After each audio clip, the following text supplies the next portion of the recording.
જામનગરમાં ગુંડા તત્વોની ગેરકાયદે મિલકતો ઉપર ચાલ્યું બુલડોઝર। બેડેશ્વર વિસ્તારમાં કુખ્યાત સાચા બંધુઓની ગેરકાયદેસર મિલકતોને ધ્વસ્ત કરાઈ। ચુસ્ત પોલીસ બંદોબસ્ત સાથે દબાણ હટાવવાની કામગીરી કરવામાં આવી। 11 મકાનને અહીં ધ્વસ્ત કરાયા છે। ગુંડા તત્વોની ગેરકાયદે મિલકતોને ધ્વસ્ત કરવામાં આવી રહી છે।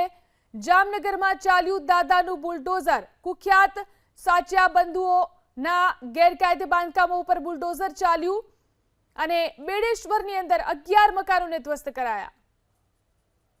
જામનગરમાં આજે ફરી એક વખત દાદાનું બુલડોઝર છે તે બેડેશ્વર વિસ્તારમાં છે તે ચાલ્યું છે।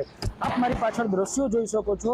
જામનગરમાં કુખ્યાત સાચા બંધુઓ છે જેના પર અલગ અલગ કેટલી પ્રકારના ગુનાઓ નોંધાયેલા છે તેને અહીં 11 મિલકતો આવેલી છે। તેની તમામ મિલકતો ઉપર આજે જિલ્લા વહીવટી તંત્ર દ્વારા ચુસ્ત પોલીસ બંદોબસ્ત સાથે ડિમોલિશનની કામગીરી છે તે આરંભી દેવામાં આવી છે।